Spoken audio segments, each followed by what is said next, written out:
غافل منشین که میرسد روز جزا، از هر عملت زی حق رسد بر تو سزا. گفتی که به پیر توبه سازی تو، ولی می ترسم از آن که نوجوان گردی قضا. نتوانیدی اگر به هیچ کس نانی، هرگز مترش زی شخص خود سلطانی.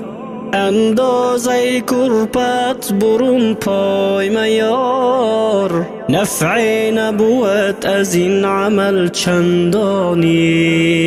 روزی برسد روی از این خانه برون، آواره و سرسان به صحرای جنون. هر نیک و بدی در این جهان کرده بودی، آماده بشو وقت جواب از کنون. ای آن که زی بوی ثروت امروز مستی، با کیف و صفا و عیش و نوش پا بستی.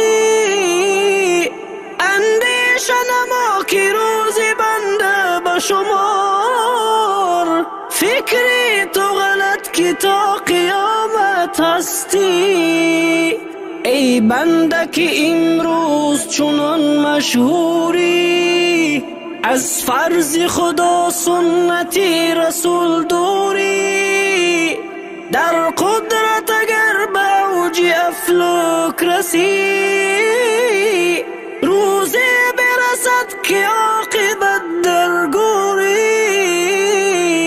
شب می گذرد چو باز آید سحری، ای بنده غافل چه کنی نوحگری. خرسند چه گردی به گذشتی شب و روز، بگذشت قدری زی عمرت تو بخبری. خواهی که در این زمان باشی تو عزیز، جوینده پی خیرت شو و عقل و تمیز. با مقصدی آزار کسی رنج مبر، تا بد زی پست کسی نگوید هرگیز. در منت دنیا گرفتار مباش، از دوستی عزیز به هیچ چیز زور مباش. گر دوست تو را حاتمی توی خواهد بود، منتش مکش به پیش او خار مباش. یا رب تو یگانه خالقی ارض و سما، بین مای رحم تا نروم رای خطا. من ره گذرم چنان از این راه بروم، کاسی نشوم پیش تو بر روز جزا. ای بنده بکش تا ز گناه پاک شوی، در علم زمان تو به افلاک شوی. مغرور مباش و پند پیران آموز، کس خاک بودی و عاقبت خاک شوی. این خانه که مدتی شده منزل تو، پیوسته بکش خوب شود حاصل تو. از حلقه علما برون پا مگذار، تا روز جزا رفع شود مشکل تو.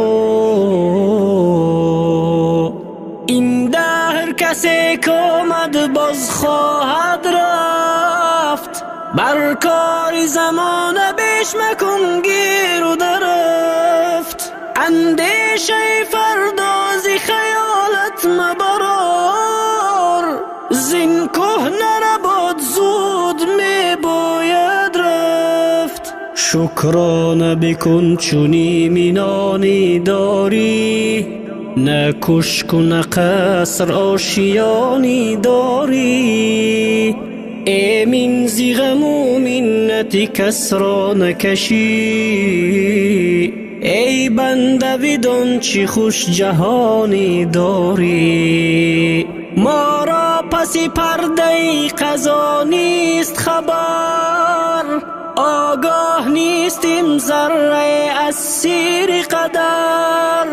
بیماره ما کشید نقاش ازل، بیهوده من و تو میخوریم خون